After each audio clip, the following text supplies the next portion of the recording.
Hello student, मैं हूं खुशी और आप देख रहे हैं हमारा यूट्यूब चैनल लर्न ऑर्बिट। इस चैनल पर मैं एमएससी बॉटनी के सिलेबस को टॉपिक बाय टॉपिक सिंपल और क्लियर लैंग्वेज में एक्सप्लेन करूंगी।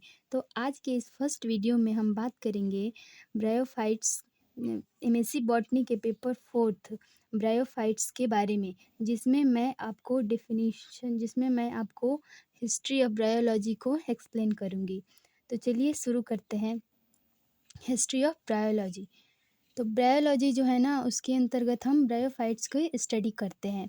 तो ब्रायोफाइट्स जो होते हैं ना, स्मॉल प्लांट्स होते हैं और नॉन वेस्कुलर होते हैं, यानी इनमें जो जाइलम और फ्लोएम जो होते हैं ना, वो एब्सेंट होते हैं।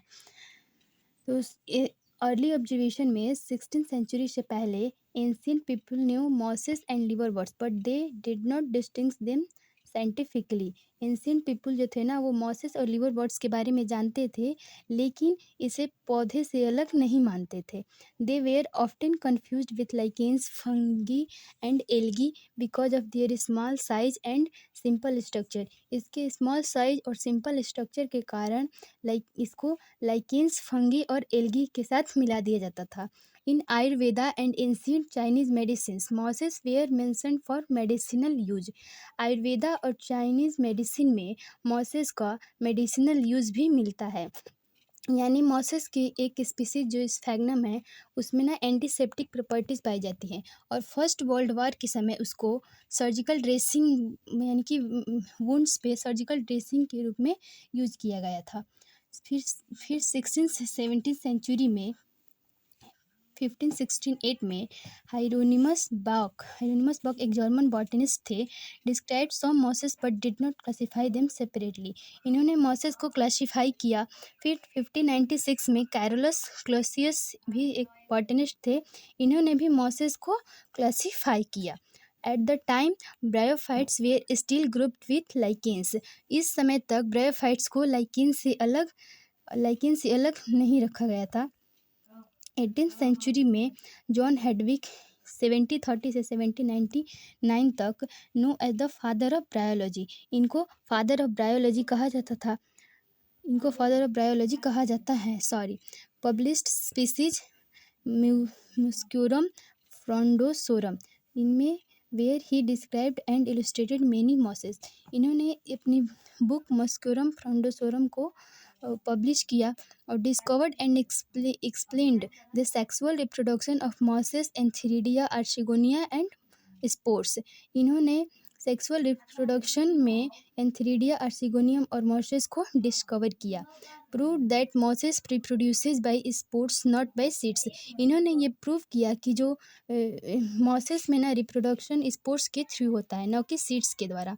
अदर अर्ली कंट्रीब्यूशंस, कुछ और साइंटिस्ट ने अपना कंट्रीब्यूशन दिया, जिसमें डिलेनियस जो थे, उसके बाद डिलेनियस ने 1684 से 1747 तक published Historia Muscorum 1741, described both lichens and mosses. इन्होंने अपनी बुक हिस्टोरिया मस्क्यूरम को पब्लिश किया और लाइकेन्स और मॉसेस को एक साथ डिस्क्राइब किया। उसके बाद लिनियस एक बॉटनिस्ट थे, 77 से 78 तक, इन स्पीसीज प्लांटेरम, इन्होंने अपनी बुक प्लांटेरम को पब्लिश किया और including mosses but placed them with algae and lichen in Cryptogamia, और मॉसेस को क्रिप्टोगेमिया के अंतर्गत रखा। क्रिप्टोगेमिया ना फ्लावरलेस प्लांट्स होते हैं, यानी ये फ्रूट, सीड्स और फ्लावर को प्रोड्यूस नहीं करते। 19th सेंचुरी में bryophytes were separated from algae and lichens as an independent plant group. Bryophytes को एल्गी और लाइकेन से अलग रखा गया। ब्रीडल, इसके बाद एक साइंटिस्ट है ब्रीडल, 1761 से 1828 में, रोट मस्कुलोगिया रिसेंटियोरम। इन्होंने अपनी बुक मस्कुलोगिया रिसेंटियोरम लिखी और रिफाइनिंग मॉस क्लासिफिकेशन, और मॉस को क्लासीफाई किया। फिर हॉफमिस्टर आए, explained alternation of generation in bryophytes. इन्होंने ब्रायोफाइट्स में अल्टरनेशन ऑफ जेनरेशन को एक्सप्लेन किया। अल्टरनेशन ऑफ जेनरेशन प्लांट्स का लाइफ साइकिल होता है, इसको एक्सप्लेन किया। फिर मोर attention was given to life cycle, morphology and embryology of bryophytes। इससे ब्रायोफाइट्स के लाइफ साइकिल, मॉर्फोलॉजी और एम्ब्रियोलॉजी का अध्ययन बढ़ा। फिर 20th सेंचुरी में focus shifted to cytology, physiology and ecology of bryophytes, discovery of chloroplast, pyrenoids and oil bodies in bryophyte cells, bryology begin to be used in ecological studies. Bryophytes के cytology, physiology and ecology पर focus किया जाने लगा।